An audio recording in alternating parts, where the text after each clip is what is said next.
sale a la luz el pacto secreto entre don Juan Carlos y Rajoy para darle jaque mate al Vivales de Urdangarín. No solo no se puede salvar a Iñaki Urdangarín sino que no se debe. No puede ocurrir que se ponga en riesgo el Estado por intentar librarle. Lo cuenta fenomenalmente este 21 de abril de 2018 en las páginas del suplemento La Otra Crónica, El Mundo, el periodista Esteban Urreiztieta y deja bien a las claras que desde hace 6 años, allá por febrero de 2012, el exduque de Palma, Iñaki Urdangarín, estaba más que condenado.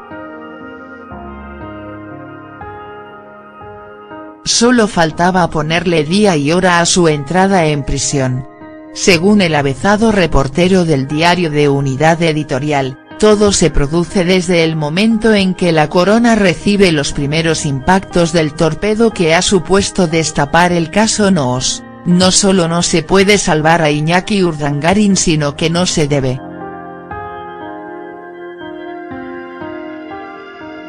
No puede ocurrir que se ponga en riesgo el Estado por intentar librarle. Las evidencias son abrumadoras y las instituciones sufrirían un daño irreparable.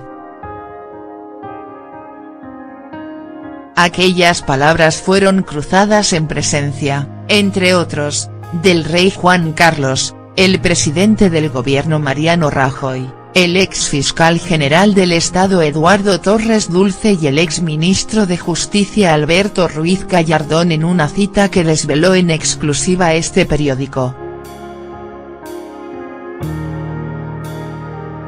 Pese al tiempo transcurrido, hace ya 6 años de aquello, los argumentos gozan hoy de plena vigencia. Aquel gabinete de crisis al más alto nivel se puso en marcha al conocerse la petición de manos limpias para que Cristina de Borbón declarase como imputada y se abordó la situación de la infanta, pero también y, en detalle, la del propio Urdangarín. Torres Dulce acudió al encuentro con un informe minucioso del fiscal Pedro Orrach en el que ya por aquel entonces le avanzaba que las pruebas de que se había apropiado irregularmente de fondos públicos eran abrumadoras y que formularía un demoledor escrito de acusación para que fuera a la cárcel. El ex máximo responsable del Ministerio Público puso sobre la mesa la cuestión, se acordó que no había nada que hacer, y por aquellas fechas se dictó la primera sentencia condenatoria contra el exduque de Palma sin que él mismo lo supiera. Iñaki Urdangarín, condenado ya en primera instancia por la Audiencia de Palma a 6 años y 3 meses de prisión por los delitos de malversación de caudales públicos, prevaricación, fraude a la administración y varios delitos fiscales, afronta las últimas semanas antes de conocer la sentencia firme del Tribunal Supremo más aislado que nunca. Abandonado por el convencimiento institucional de que una operación de salvamento in extremis al exduque de Palma resquebrajaría los pilares del Estado de Derecho y seguro de que al rey Felipe y a la reina Leticia no les conviene en estos momentos otra cosa que no sea su inmediato ingreso en la cárcel.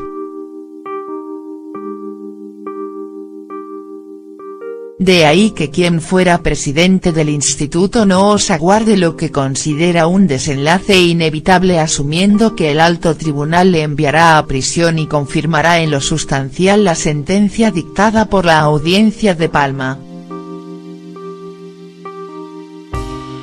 No contempla otro escenario por mucho que su abogado e íntimo amigo Mario Pascual Vives se empeñe en reiterar exactamente lo contrario en sus extravagantes comparecencias públicas. Mientras tanto los magistrados encargados de dictar la sentencia, Manuel Marchena, Miguel Colmenero, Andrés Martínez Arrieta, Antonio del Moral y Juan Ramón Verdugo, se han juramentado para que no se produzca la más mínima filtración del fallo, llegando a calificar el acuerdo de los jueces fuentes próximas a los mismos como protocolo de especial protección. Solo han desvelado a su círculo más íntimo que el borrador del fallo está prácticamente listo, queda rematarlo y que será leído por todos y cada uno de ellos en breve.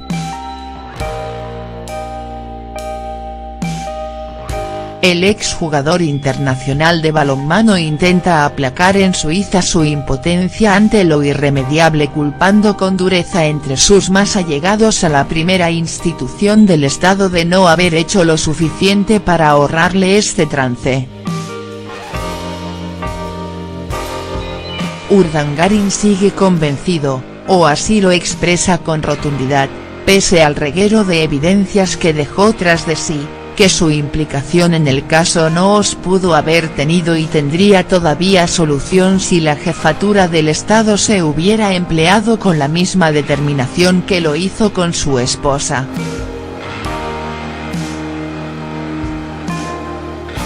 Es más, entre sus críticas a la institución se encuentra el recordatorio de que la Casa Real estaba al tanto de todo y de que no llevó a cabo ningún movimiento sin que tuviera conocimiento del mismo a través de Carlos García Revenga, entonces secretario personal de las infantas y tesorero de NOS.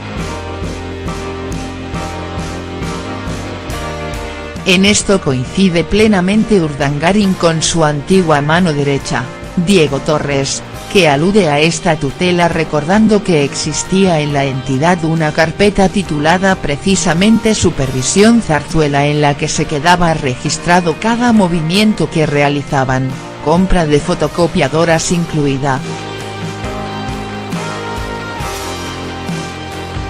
El ex duque de Palma se encuentra en libertad sin fianza, situación que a pesar de haber sido ampliamente criticada, el último en hacerlo fue Álvaro Pérez, el Bigotes, en prisión tras la primera sentencia de Gürtel, es la que corresponde a quienes, como él, han acreditado su arraigo y no tienen importantes causas pendientes mientras aguardan el veredicto definitivo.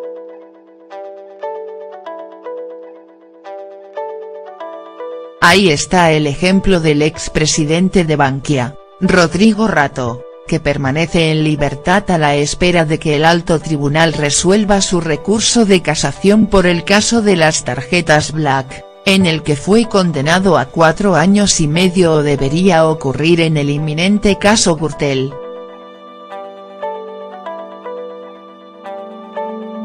Críticas de Urdangarin a la falta de apoyo. Urdangarin nunca entendió la falta de apoyo institucional desde el primer momento y eso explica que nunca quisiera saber nada de la posibilidad de que la Casa Real le pusiera a su disposición a dos de los mejores letrados penalistas de España, Horacio Oliva e Ignacio Ayala. Se echó en manos de su amigo Mario, quien le ha presentado ante el Supremo como un amigable componedor sin conocimientos jurídicos al que no se le pueden exigir responsabilidades en materia económica. Al Olmo no se le pueden pedir peras, llega a afirmar en uno de sus últimos recursos echando mano de su inimitable prosa.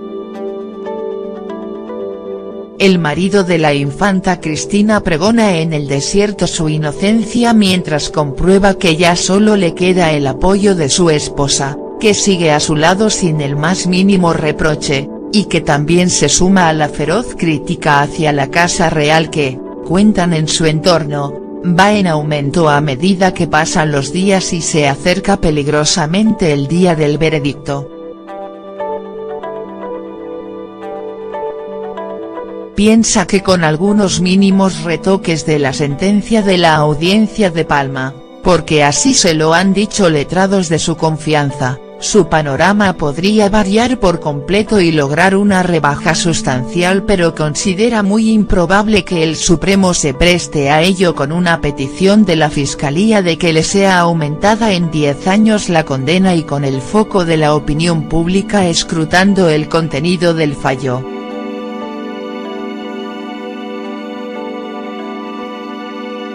se encuentra distanciado también por completo del rey Felipe, que siempre marcó las distancias con él desde que le pidiera sin éxito ayuda para pagar el palacete de Pedralbes y que fue advertido por uno de sus amigos más próximos de que aquella operación inmobiliaria le acarrearía problemas en el futuro. Pero también de la reina Letizia, que hace ya años advirtió el afán lucrativo de la entidad que presidía su cuñado y se permitía incluso bromear en este sentido haciendo juegos de palabras. Relación nula con su suegro, el rey emérito le separa asimismo un muro de hielo del rey emérito. Don Juan Carlos admite en privado que ayudó a Urdangarín todo lo que pudo, que hizo gestiones para que le recibieran cargos públicos y empresarios, pero que nunca supo, insiste, que su yerno tenía un desmedido afán por enriquecerse. Exclusiva este periódico. Pese al tiempo transcurrido, hace ya 6 años de aquello, los argumentos gozan hoy de plena vigencia. Aquel gabinete de crisis al más alto nivel se puso en marcha al conocerse la petición de Manos Limpias para que Cristina de Borbón declarase como imputada y se abordó la situación de la infanta, pero también y, en detalle, la del propio Urdangarín.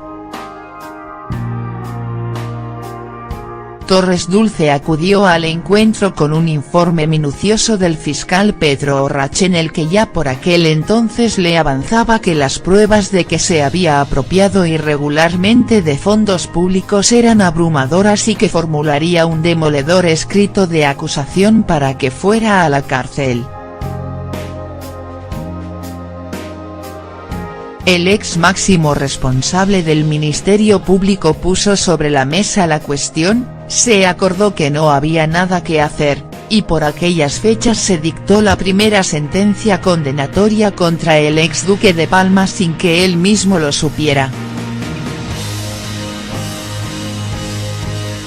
Iñaki Urdangarín, condenado ya en primera instancia por la Audiencia de Palma a 6 años y 3 meses de prisión por los delitos de malversación de caudales públicos, prevaricación, fraude a la administración y varios delitos fiscales, afronta las últimas semanas antes de conocer la sentencia firme del Tribunal Supremo más aislado que nunca.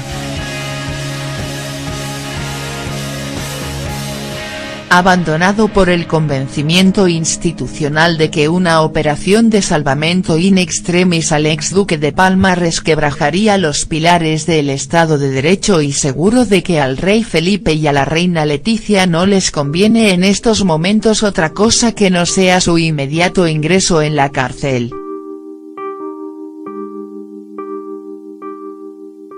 De ahí que quien fuera presidente del instituto no os aguarde lo que considera un desenlace inevitable asumiendo que el alto tribunal le enviará a prisión y confirmará en lo sustancial la sentencia dictada por la Audiencia de Palma.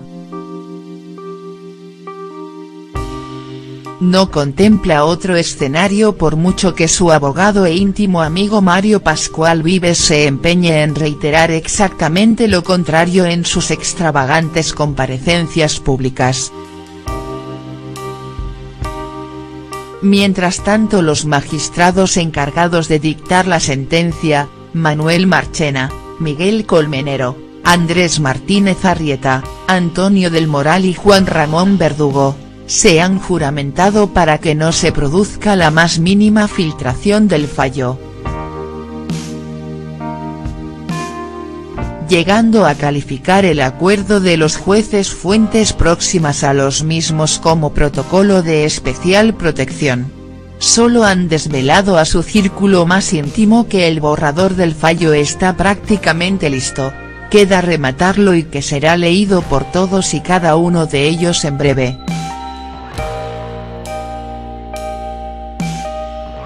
El exjugador internacional de balonmano intenta aplacar en Suiza su impotencia ante lo irremediable, culpando con dureza entre sus más allegados a la primera institución del Estado de no haber hecho lo suficiente para ahorrarle este trance.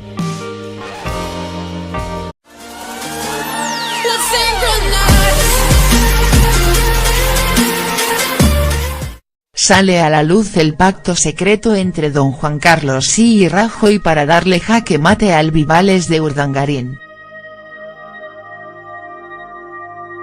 No solo no se puede salvar a Iñaki Urdangarín, sino que no se debe. No puede ocurrir que se ponga en riesgo el Estado por intentar librarle. Lo cuenta fenomenalmente este 21 de abril de 2018 en las páginas del suplemento La Otra Crónica, El Mundo, el periodista Esteban Urreiztieta, y deja bien a las claras que desde hace 6 años, allá por febrero de 2012, el exduque de Palma, Iñaki Urdangarín, estaba más que condenado.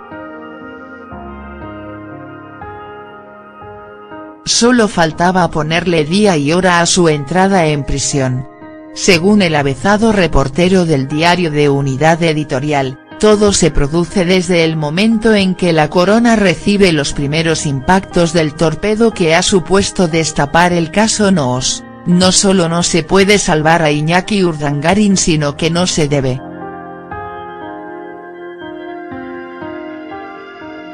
No puede ocurrir que se ponga en riesgo el Estado por intentar librarle. Las evidencias son abrumadoras y las instituciones sufrirían un daño irreparable.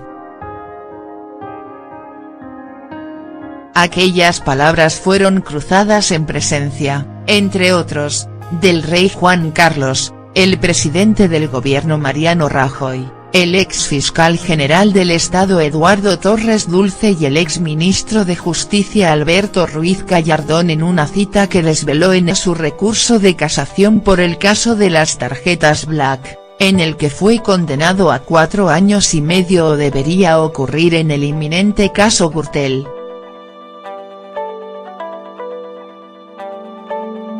Críticas de Urdangarín a la falta de apoyo. Urdangarín nunca entendió la falta de apoyo institucional desde el primer momento, y eso explica que nunca quisiera saber nada de la posibilidad de que la Casa Real le pusiera a su disposición a 2 de los mejores letrados penalistas de España, Horacio Oliva e Ignacio Ayala. Se echó en manos de su amigo Mario, quien le ha presentado ante el Supremo como un amigable componedor sin conocimientos jurídicos al que no se le pueden exigir responsabilidades en materia económica. Al Olmo no se le pueden pedir peras, llega a afirmar en uno de sus últimos recursos echando mano de su inimitable prosa. El marido de la infanta Cristina pregona en el desierto su inocencia mientras comprueba que ya solo le queda el apoyo de su esposa, que sigue a su lado sin el más mínimo reproche, y que también se suma a la feroz crítica hacia la Casa Real que, cuentan en su entorno, va en aumento a medida que pasan los días y se acerca peligrosamente el día del veredicto. Piensa que con algunos mínimos retoques de la sentencia de la Audiencia de Palma, porque así se lo han dicho letrados de su confianza, su panorama podría variar por completo y lograr una rebaja sustancial, pero considera muy improbable que el Supremo se preste a ello. Urdangarín sigue convencido, o así lo expresa con rotundidad, pese al reguero de evidencias que dejó tras de sí, que su implicación en el caso Noos pudo haber tenido y tendría todavía solución si la jefatura del Estado se hubiera empleado con la misma determinación que lo hizo con su esposa.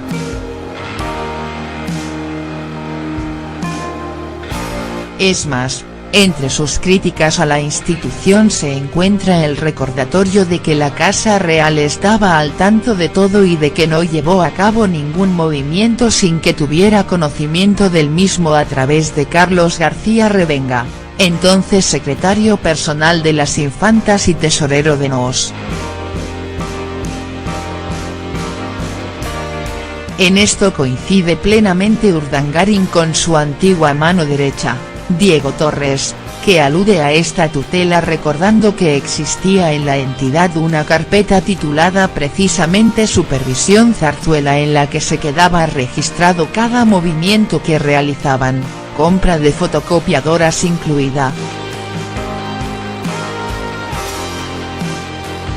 El ex duque de Palma se encuentra en libertad sin fianza, situación que a pesar de haber sido ampliamente criticada el último en hacerlo fue Álvaro Pérez, el Bigotes, en prisión tras la primera sentencia de Gürtel, es la que corresponde a quienes, como él, han acreditado su arraigo y no tienen importantes causas pendientes mientras aguardan el veredicto definitivo.